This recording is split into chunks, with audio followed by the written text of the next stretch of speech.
హైదరాబాద్ కుషాయిగూడలో కిరాతకం చోటు చేసుకుంది. 70 ఏళ్ల వృద్ధురాలిని చంపి మృతదేహంపై యువకుడు డ్యాన్స్ చేసిన ఘటన సంచలనం రేపింది. మృతదేహంపై డ్యాన్సులు చేస్తూ సెల్ఫీ వీడియోలు చేశాడు. ఆ వీడియోను తన మిత్రులందరికీ షేర్ చేశాడు. ఒంటరిగా ఉంటున్న వృద్ధురాలు కమలాదేవిని ఉరివేసి హత్య చేశాడు. కమలాదేవికి చెందిన షాపులో అద్దెకు ఉంటున్న యువకుడు ఈ దారుణానికి పాల్పడ్డాడు. అద్దె విషయంలో యువకుడిని వృద్ధురాలు మందలించేది. దాంతో కక్ష పెంచుకున్న యువకుడు ఈ నెల 11వ తేదీన చంపి తాళం వేసి పారిపోయాడు. ఇంట్లో దుర్వాసన రావడంతో పోలీసులకు స్థానికులు సమాచారం ఇచ్చారు.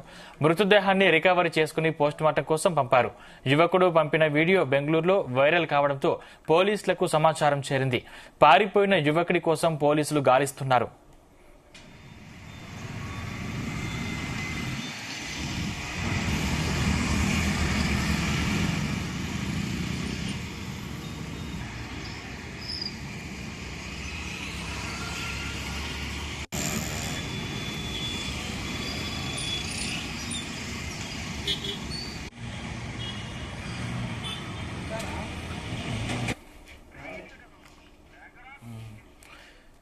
హైదరాబాద్ కుషాయిగూడలో కిరాతకం చోటు చేసుకుంది.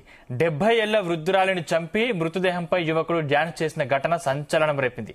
మృతదేహంపై డ్యాన్సులు చేస్తూ సెల్ఫీ వీడియోలు తీశాడు. ఆ వీడియోను తన మిత్రులందరికీ షేర్ చేశాడు. ఒంటరిగా ఉంటున్న వృద్ధురాలు కమలాదేవిని ఉరివేసి హత్య చేశాడు.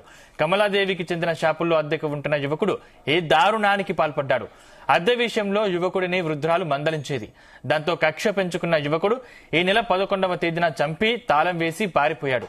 ఇంట్లో దుర్వాసన రావడంతో పోలీసులకు స్థానికులు ఇచ్చారు. మృతదేహాన్ని రికవరీ చేసుకుని పోస్ట్ మార్టం కోసం పంపారు. యువకుడు పంపిన వీడియో బెంగళూరులో వైరల్ కావడంతో పోలీసులకు సమాచారం చేరింది. పారిపోయిన యువకుడి కోసం పోలీసులు గాలిస్తున్నారు.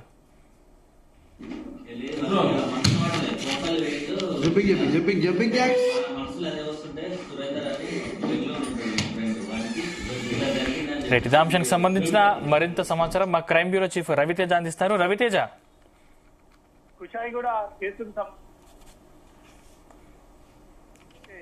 ఈ వృద్ధురాల్ని చంపి ఆ శవం పైన నృత్యాలు చేసి ఆ వీడియోలని సోషల్ మీడియాలో వైరల్ గా చేశారు. ఆ కేసుకు సంబంధించి కుషాయిగూడ పోలీసులు కేసు నమోదు చేసుకుని దర్యాప్తు ప్రారంభించారు.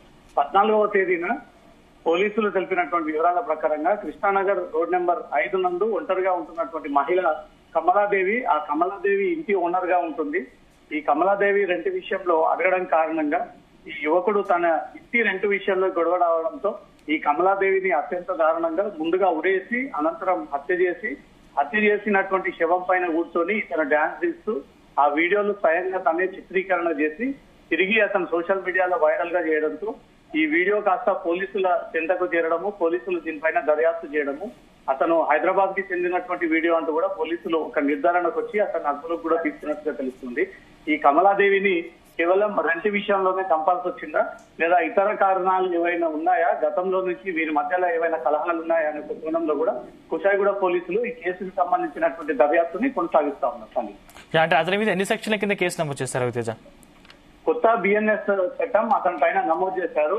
ఒక వ్యక్తిని అత్యంత దారుణంగా ఆత్మహత్య చేసినట్టుగా క్రియేట్ చేయడము, మళ్ళీ ఆ అమ్మాయిని హత్య చేసేటువంటి ప్రయత్నం చేయడము, ఆ వృద్ధురాల్ని హత్య చేసి మెడకు ఉరితాడు బిగించి మళ్ళీ శవాన్ని కిందికి దింపి ఆ శవం పైన తన డాన్స్ చేస్తున్నటువంటి వీడియో తనే స్వయంగా ఆ ఫోన్ ద్వారా చిత్రీకరించుకొని తన సోషల్ మీడియాలో ఈ విషయాన్ని తను పోస్ట్ చేయడంతో ఈ అంశం వెలుగులోకి వచ్చింది.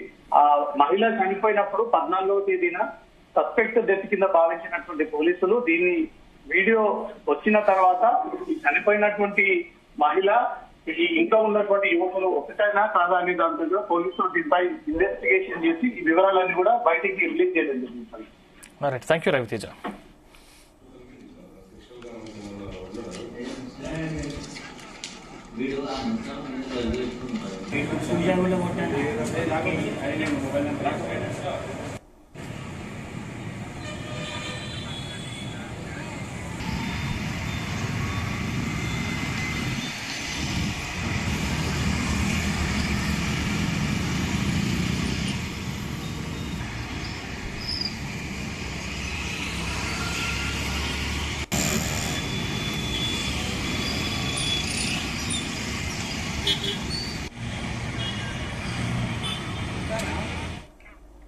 ఇక హైదరాబాద్ కుషాయిగూడలో కిరాతకం చోటు చేసుకుంది. 70 ఏళ్ల వృద్ధురాలిని చంపి మృతదేహంపై యువకుడు డ్యాన్స్ చేసిన ఘటన సంచలనం రేపింది. మృతదేహంపై డ్యాన్స్ చేస్తూ సెల్ఫీ వీడియోలు తీశాడు. ఆ వీడియోను తన మిత్రులందరికీ షేర్ చేశాడు. ఒంటరిగా ఉంటున్న వృద్ధురాలు కమలాదేవిని ఉరివేసి హత్య చేశాడు. కమలాదేవికి చెందిన షాపులో అద్దెకు ఉంటున్న యువకుడు ఈ దారుణానికి పాల్పడ్డాడు. అద్దె విషయంలో యువకుడిని వృద్ధురాలు మందలించేది. దాంతో కక్ష పెంచుకున్న యువకుడు ఈ నెల 11వ తేదీన చంపి తాళం వేసి పారిపోయాడు. ఇంట్లో దుర్వాసన రావడంతో పోలీసులకు స్థానికులు సమాచారం ఇచ్చారు. మృతదేహాన్ని రికవరీ చేసుకుని పోస్టుమార్టం కోసం పంపారు. యువకుడు పంపిన వీడియో బెంగళూరులో వైరల్ కావడంతో పోలీసులకు సమాచారం చేరింది. పారిపోయిన యువకుడి కోసం పోలీసులు గాలిస్తున్నారు.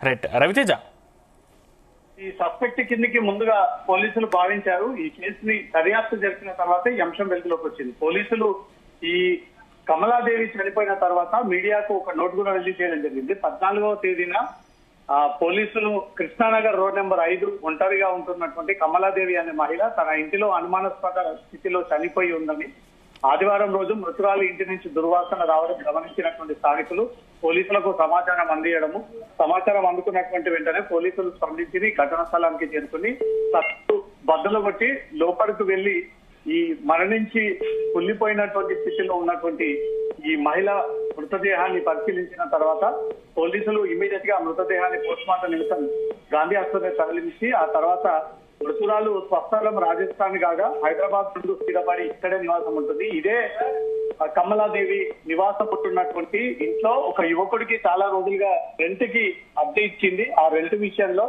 ఈ యువకుడే ఈ హత్య చేసి ఉంటాడనే దానిపై కూడా పోలీసులు ఈ వివరాలన్నీ కూడా సేకరించడం జరిగింది. ఈ కేసుకి సంబంధించి పోలీసులు కమలాదేవిని చంపినటువంటి వ్యక్తి ఒక వీడియోని సెల్ఫీ తనంతలో తానే తీసుకొని తను సోషల్ మీడియాలో వైరల్ చేయడము, ఆ సెల్ఫీ వీడియో కాస్త పోలీసులకు చేరడము, కమలాదేవికి చెందినటువంటి షాప్ లోనే ఈ యువకుడు రెంట్కుంటా ఉన్నాడంటూ కూడా గుర్తించి అతనే చంపి ఉండవచ్చు అనేది కూడా పోలీసులు ఒక నిర్ధారణకు వచ్చారు. అతన్ని త్వరలోగా పోలీసులు అదుపులోకి తీసుకుని అతన్ని తమదైనటువంటి స్థాయిలో విచారించేటువంటి అవకాశం ఉంది. ఈ ఘటన 11వ తేదీన చంపి తాళం వేసి యువకుడు పారిపోయాడు. 14వ తేదీన ఈ ఘటన వెలుగులోకి వచ్చింది. 15వ తేదీన పోలీసులు అక్కడికి వెళ్లి డోర్ బద్దలు కొట్టి అనంతరం ఈ మృతదేహాన్ని బయటికి తీశారు. ఒంటిపై అనేక చోట్ల గాయాలు ఉండడము, ఆ తర్వాత ఆ మహిళను ఉరివేసి చంపి అనంతరం చంపిన తర్వాత తన డెడ్ బాడీ మీద కూర్చొని తను డాన్స్ చేసినటువంటి వీడియో తనంతరం తానే సోషల్ మీడియా ద్వారా పోస్ట్ చేసుకోవడం కారణంగా అది తీవ్ర వైరల్ గా మారింది. పోలీసులు అదే వీడియోని ఇప్పుడు ఎవిడెన్స్ కిందకి బేస్ చేసుకొని ఎవిడెన్స్ అదే వీడియో కింద ఆ యువకుడు ఎవరనే దానిపై కూడా గుర్తించి అతన్ని త్వరలో ఈ రోజు లేదా అరెస్ట్ చేసి తీసుకొచ్చి అతని మీడియా ముందు కూడా ప్రొడ్యూస్ చేసేటువంటి అవకాశం ఉంది. ఈ రకమైనటువంటి పైశాచిక ఆనందం పొందుతున్నటువంటి కేసులు హైదరాబాద్ లో ఎక్కువగా నమోదవుతా ఉన్నాయి. ఈ చంపడమే మానవత్వం లేకుండా వ్యవహరిస్తూ ఉంటుంటే మళ్ళీ తిరిగి ఈ సునకానందం పొందే విధంగా వీడియోలు తీసుకోవడము, ఆ శవాల పైన కూర్చోవడము, మీరుపేటలో జరిగినటువంటి ఘటన దేశ ప్రజలందరినీ కూడా ఉలిక్కి పల్లేలా చేసింది. మళ్ళీ అదే తరహా ఘటన కూడా పోలీస్ స్టేషన్ లో రిపోర్ట్ అవ్వడంపై మాత్రం ప్రజలు ఎక్కడ వెళ్తుంది సమాజం, అసలు మహిళలకు భద్రత లేకుండా పోతుంది. ఇప్పటికే మహిళల పట్ల అఘాయిత్యాలు, ఈ మానభంగాల కేసులు ఎక్కువగా రిపోర్ట్ అవుతున్నటువంటి ఈ తరుణంలో చంపి శవాల మీద డాన్స్ చేసి ఆ వీడియోలు చిత్రీకరించి మళ్ళీ తిరిగి సోషల్ మీడియాలో పోస్ట్ చేసుకోవడంపై మాత్రం సభ్య సమాజంలో తలెత్తుకోలేనటువంటి పరిస్థితికి దిగజారిపోతా ఉంది. రానున్నటువంటి రోజుల్లో ఇక మహిళ అనే మనిషి కనిపించకుండా పోతుందేమో మనకు భయంతో ఉండాల్సిందంటే మాత్రం మహిళా సంఘాలు దీనిపైన తీవ్ర ఆందోళన వ్యక్తం చేస్తా ఉన్నారు. ఇప్పుడు కుజాయిగూడ జరిగినటువంటి హత్య కేసులో మాత్రం పోలీసులు వివిధ దర్యాప్తు బృందాలు ఏర్పాటు చేసి దాని ద్వారా ఈ విచారణ కొనసాగిస్తారు. రవితేజ్, అంటే ఇంత దారుణానికి ఒడిగట్టాడంటే అంటే ఇంత దారుణంగా చంపేశాడంటే దానికి సంబంధించి ఏదైనా డ్రగ్స్ తీసుకునే అవకాశాలు ఉన్నాయా? ఈ కేసుకు సంబంధించి పోలీసులు న్యాయ నిపుణుల సలహాలు కూడా తీసుకుంటా ఉన్నాడు. ఆత్మహత్యగా దాన్ని క్రియేట్ చేసే ప్రయత్నం చేశాడు. అంటే తనంతలా తాను ఆత్మహత్య చేసుకోబోయింది అంటూ కూడా దాన్ని క్రియేట్ చేసి ఆ కిచెన్ లో ఆ వృద్ధురాలి మెడకు తాడు బిగించి తనంతలా తానే ఆత్మహత్య చేస్తుందని ఒక డైవర్షన్ చేసేటువంటి ప్రయత్నం చేశాడు. అనంతరం తను చనిపోయిన తర్వాత శవాన్ని కిందికి తీసి శవం మీద ఎక్కి శవం మీద కూర్చొని శవం మీద డాన్స్ చేసి శవాన్ని పక్కన పెట్టుకొని కనీసం ఆ భయం లేకుండా ఇతను వ్యవహరించాడు అనేది కూడా పోలీసులు అన్ని కోణాల్లో ఆ వీడియోని పరిశీలించారు. పరిశీలించిన తర్వాతే ఎలా ఈ కేసుని ముందుకు పూర్తి ఆధారాలతో సహా కోర్టులో ప్రొడ్యూస్ చేయాలి. నిందితుడికి ఇలాంటి కేసులలో తప్పనిసరిగా ఉరిశిక్ష పడే విధంగా ఆధారాలు సేకరించాల్సి ఉంటుంది. కాబట్టి ఈ వృద్ధురాల్ని ఏ ఆయుధాలను ఉపయోగించుకొని ఆ వృద్ధురాల్ని చంపి అది ఆత్మహత్యగా క్రియేట్ చేసే ప్రయత్నం చేస్తాడా, లేదా హత్య చేసి తను పారిపోయి ఈజీగా తప్పించుకోవచ్చు, దొరకకుండా వెళ్ళిపోవచ్చు అనే ఒక ఆలోచనతో నిందితుడు ఇలా వ్యవహరించాలనే దాంట్లో కూడా పోలీసులు అన్ని ఆధారాలు సేకరిస్తా ఉన్నారు. అంటే అద్దె విషయమే కారణమా, లేకపోతే ఇంకా ఏదైనా ఇతరత్ర కారణాలు ఉండే అవకాశం ఉందా? అద్దె విషయంలోనే ఈ యువకుడు ఎలాంటి పని చేయకపోవడము, సరైనటువంటి పని దొరకకపోవడము, నెలసరి ఆ రెంట్ పే చేయడం విషయంలోనే తరచుగా ఈ గొడవలు జరుగుతా ఉన్నాయి. ఈ ఇంటి ఓనర్ కి ఈ షాప్ లో అదే కిరాయి ఉంటున్నటువంటి అబ్బాయికి చాలా రోజులుగా అనేక సార్లు ఈ వాగ్వాదం జరిగింది, రోడ్డుపైకి వచ్చి తిట్టుకున్నటువంటి సందర్భాలు ఉన్నాయి. కేవలం అద్దె విషయంలో మాత్రమే ఈ గొడవ జరిగింది అనేది మాత్రమే పోలీసులు భావిస్తా ఉన్నారు. ఇంకా అంతర్గతంగా ఏవైనా డబ్బులు ఇచ్చిపుచ్చుకోవడం విషయంలో వీరికి ఏమైనా గొడవలు ఉండడము, లేదా ఆ వృద్ధురాలు దగ్గర ఏదైనా అవసరానికి వస్తే డబ్బులు తీసుకొని తిరిగి అడగడం కారణంగా ఈ పూర్తిగా ఆ మహిళను తొలగించుకోవాలి, ఈ అప్పు చెల్లించకుండా ఉండేందుకు ఇదే సరైనటువంటి ప్లాన్ అంటూ కూడా ఆ రకంగా సంపాదించి వచ్చింది అనే దానిపై కూడా పోలీసులు అన్ని కోణాల్లో ఇన్వెస్టిగేషన్ చేస్తా ఉన్నారు. అదే విషయంలోనే పదే పదే ఆ వృద్ధురాలు ఇతన్ని అడగడము, ఇతను కట్టలేనటువంటి స్థితిలో ఉండడము, ఆ సిచ్యువేషన్ అన్కంట్రోల్ అయిపోవడంతో ఈ మహిళను హత్య చేసి ఉండవచ్చు అనేది మాత్రం పోలీసులు భావిస్తా ఉన్నారు. Thank you Raviteja.